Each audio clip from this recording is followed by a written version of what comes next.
Une parcelle de 7 hectares desséchée par le soleil sur laquelle Basile Baudouin mise beaucoup. C'est ici que devrait s'élever dans quelques mois une retenue artificielle de ce type qui pourra contenir des milliers de mètres cubes d'eau. De l'eau essentielle pour pouvoir nourrir ses 400 chèvres qu'il élève avec son frère depuis 7 ans. S'il n'y a plus d'irrigation, donc pour faire de la luzerne, l'alimentation principale des chèvres, ça va être très compliqué. Ce qui risque d'arriver, c'est qu'il y en a un de nous deux qui s'en va trouver un métier ailleurs et puis l'autre fait que des céréales. Donc là, plus d'élevage, on arrête tout ça.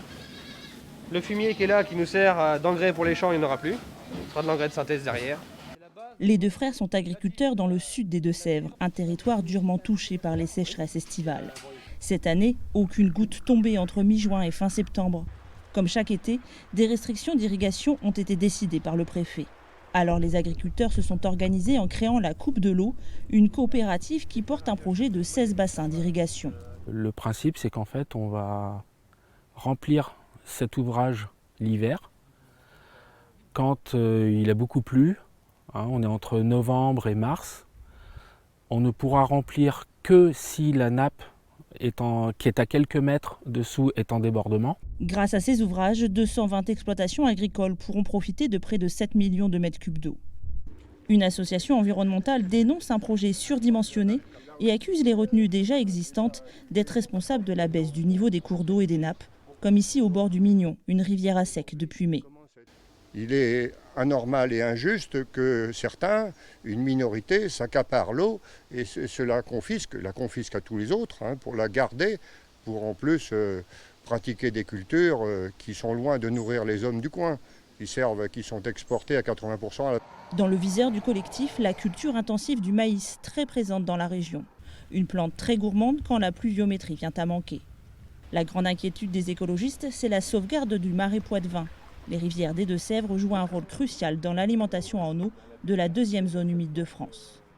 C'est clair que quand on est sur le marais, on voit ce niveau qui est 45 cm en dessous ce que devrait être le bon niveau d'eau. Là on est au niveau de l'argile, ça veut dire que quand on est au niveau de l'argile, la terre de surface, la terre noire, elle n'est plus du tout alimentée par l'eau. Pour élever de manière intensive de l'écrevisse qui vient de Louisiane, elle a été importée et ensuite elle a été... Donc la dégradation du marais, elle n'est pas à chercher dans l'avenir, elle est déjà effective aujourd'hui. Conséquence directe, les prairies naturelles du marais disparaissent. Tony Martins, l'un des 5 derniers éleveurs des vaches maraîchines locales, se demande combien de temps il pourra encore tenir si les 16 bassines sont construites. Alors aujourd'hui, mon inquiétude est très forte puisque les ASEC successifs, c'est-à-dire depuis 4 ans, je suis contraint de distribuer du fourrage à mes animaux qui sont en prairie. La prairie n'est plus verte, elle est jaune. De leur côté, les agriculteurs se défendent. Un protocole d'accord pour une agriculture plus vertueuse a été établi entre exploitants et certaines associations écologistes. Chaque agriculteur qui s'engage dans ce projet va devoir faire un diagnostic, réfléchir à l'évolution de ses pratiques agricoles, réfléchir et acter des orientations. Pour certains, ce sera de l'agriculture biologique. Il y a un gros volet aussi dans le projet pour diminuer l'utilisation des produits phytosanitaires. Des pénalités sont prévues pour ceux qui ne respecteraient pas leur engagement.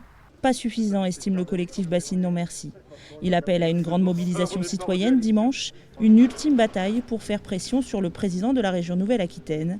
C'est lui qui doit valider les derniers financements nécessaires pour la mise en route des travaux au printemps prochain.